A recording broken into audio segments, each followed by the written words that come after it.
So daily வந்து hair care, skin care and food ரொட்டீனோட videos வந்து ஃப்ரீக்வெண்ட்டாக நான் போட்டுட்ருக்கேன். ஸோ என்னோட பிளானிங் எப்படின்னா, எதுக்கு இம்பார்ட்டன்ஸ் ஃபர்ஸ்ட் நான் கொடுத்துட்ருக்கேன்னா, என்னோட hair and skin glow and then eyes, கண்ணுக்கு கொஞ்சம் கண் வந்து எனக்கு சென்சிட்டிவாக இருக்கிறதுனால அது ரிலேட்டடாக ஃபுட் ஐட்டம்ஸ் வந்து ப்ராப்பராக நான் எடுத்துகிட்ருக்கேன். இன்றைக்கி வந்து ஹேர் கேரில் வந்துட்டு ஹேர் ஆயில் வந்து அப்ளை பண்ண போகிறேன். ஸோ நான் வாட் எவர் பிராண்ட் யூஸ் பண்ணிக்கலாம். நான் வந்து NAT habit hair oil use பண்ணுறேன். அண்ட் சம்டைம்ஸ் வந்து வெறும் கோகனட் ஆயில் யூஸ் பண்ணுவேன். சில டைம் வந்து கேஸ்டர் ஆயில் யூஸ் பண்ணுவேன். அதோட வேறு ஏதாவது ஆயிலை மிக்ஸ் பண்ணி நான் யூஸ் பண்ணுவேன். பட் வீக்லி கண்டிப்பாக வந்து 2 தடவையாவது வந்து ஹேருக்கு வந்து ஆயில் அப்ளை பண்ணிடுவேன். அதே மாதிரி ஹேர் மாஸ்க் எது போட்டாலுமே அதுலேயும் ஆயில் இருக்கிற மாதிரி பிளான் பண்ணி தான் நான் அப்ளை பண்ணுவேன். எஸ்.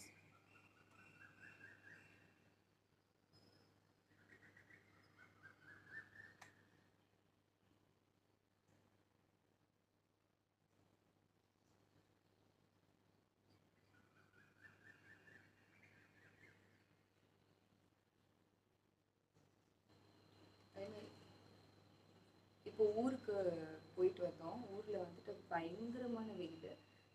ஸோ அந்த வெயிலே அழுந்ததுனால ஃபுல்லாக நல்லாவே டேன் ஆயிடுச்சு. கையெல்லாம் பயங்கரமாக டேன் ஆயிடுச்சு. ஸோ டேன் ரிமூவலுக்குமே இந்த பாத் பவுடர் வந்து ரொம்பவே யூஸ்ஃபுல்லாக இருக்கும். லைக் இப்போ நார்மலாகவே விட்டாலே டேன் வந்து நியர்லி ஒரு 1 வீக் ஒரு 10 டேஸில் வந்து போயிடும். பட் வந்து இந்த பாத் பவுடர் போட்டு நம்ம டெய்லி குளிக்கிறப்போ அது ரொம்ப சீக்கிரமாக அந்த டேன் வந்து ரிமூவ் ஆகும். ஸோ டேன் ரிமூவலுக்குமே இந்த பாத் பவுடர் ரொம்ப யூஸ்ஃபுல்லாக இருக்கும். இப்போ இமீடியட்டாக இதை நீங்கள் பண்ணணும்னு நினச்சிங்கன்னா கூட நிறைய சோர்ஸஸ் இருக்குது. நிறைய பேர் வந்து நிறைய வீடியோஸ் போட்டிருக்காங்க யூடியூப்பில். அந்த மாதிரிலாம் பார்த்து கூட பண்ணலாம். இதில் பேசிக்காக ஸ்கின்னுக்கு எதெல்லாம் நல்லதோ அதை வந்து நாட்டு மருந்து கடையில் நீங்கள் அதை ஒரு பவுடர் ஃபார்மில் வாங்கி இது எல்லாத்தையும் மிக்ஸ் பண்ணி ரோஸ் வாட்டர் யூஸ் பண்ணி நீங்கள் வந்து டெய்லி அப்ளை பண்ணிக்கலாம். நான் வந்து இது ஜஸ்ட் அப்ளை பண்ணிவிட்டு குளிக்கிறப்போ ஜஸ்ட் ஒரு 5 to 10 minutes கிட்ட வெயிட் பண்ணிவிட்டு அதுக்கப்புறமா நான் வாஷ் பண்ணிடுவேன்.